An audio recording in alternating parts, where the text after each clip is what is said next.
Bishop would like to take some questions. If those of you who haven't, we only have one microphone, so if you would please stand and offer your question and speak loud enough so others may hear you. Thoughts, reflections, pushback. Please. Just wondering if it's possible to get a copy of your report. I'm sure they'll go on the website. Yes.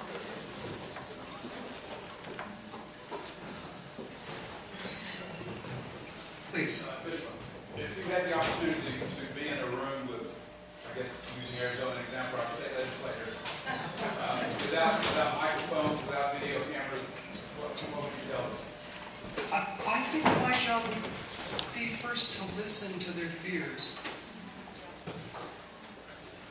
Much of this is based in fear. And until people feel heard, their hearts can't be converted.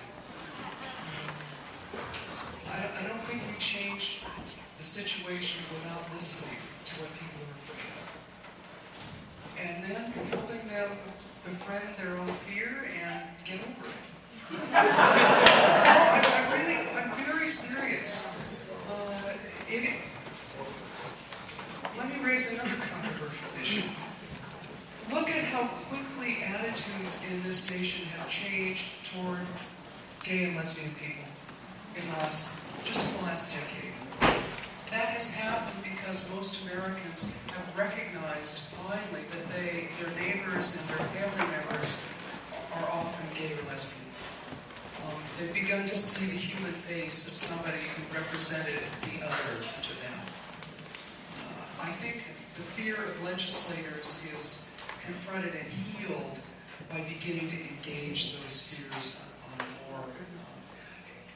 People can't deal with the rational part until they deal with the emotional part. Right. And that really takes the willingness to befriend somebody. And the people in this room can do that with your neighbors. You know, a gentle conversation about what people are most afraid of. In the 60s, there were some Catholic priests from Maryland and the East Coast that were arrested as they led civil rights against the war in Vietnam. All those the Farragut brothers. Where is the Episcopal Church in terms of supporting priests if need be? Just stand up and face arrest. And I live in Phoenix, coming from California. That's where my weird ideas come from. And I was at Berkeley in the 60s. So I'm proud of it. Then I'm looking for the Episcopal Church that's willing to put a stake in the ground and say to its priests and bishops, if need be, you lead, and if that means being arrested in a civil manner, that's okay. Because when I see the protests in Phoenix, they're by dark-skinned people, not Anglos. And we have something in this fight. And it is a fight.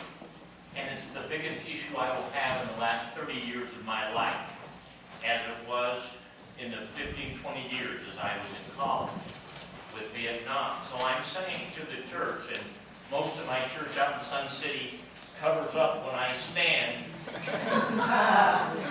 that I'm retired, arrest me.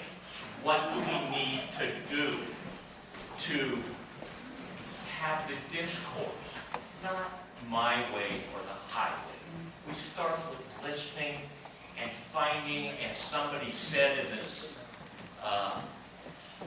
weekend, you do one screw or one bolt at a time. So I was praying your coming here was to say that the Berrigan brothers lived in the Episcopal Church. Well, it looks to me like the Berrigan brothers and sisters are sitting in this room.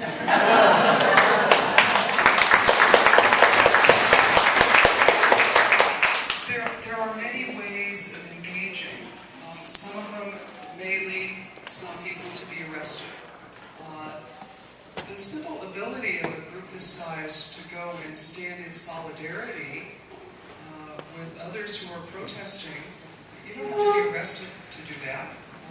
A group this size would be very difficult to arrest.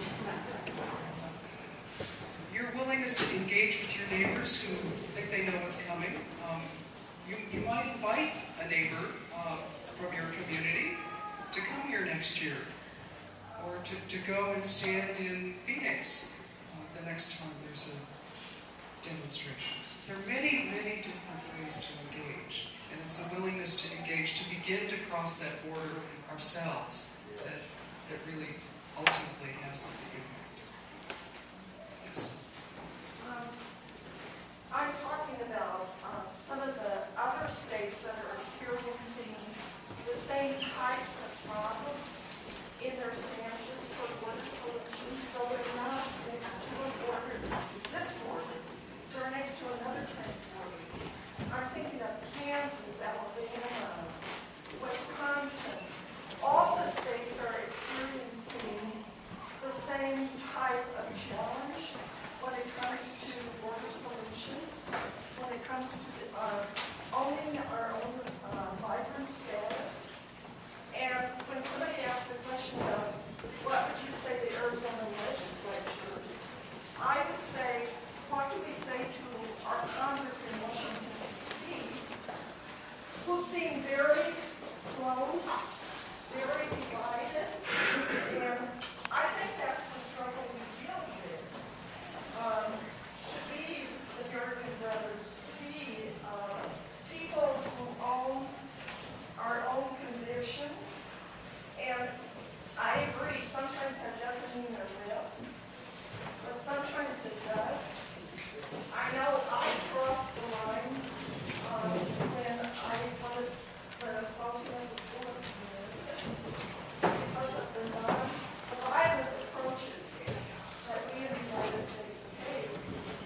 And I think we need to keep on keeping on. And I think that's a struggle. And how do we continue the struggle by supporting each other? And maybe that's just a comment. I think that's what we need to do. Stand with each other, stand with our brothers and sisters all over the world, because it's a global issue of immigration. It's not just here. Thank you. How many of you are aware of Episcopal Public Policy Network? Good. If you're not, Episcopal Public Policy Network, EPPN.org, is our church-wide advocacy network of voters. Our Office of Government Relations will send you no more than one notice a week by email. They're very good about that. They produce resources around significant issues of political, social, economic interest, for or about which our Congress is debating. Migration, we have pretty clear migration policy, and you've heard several of the points addressed in what I just said about reunifying families, about just labor policy, about a road. We've supported the DREAM Act. There are ways in which you can let your legislators know what you feel and think.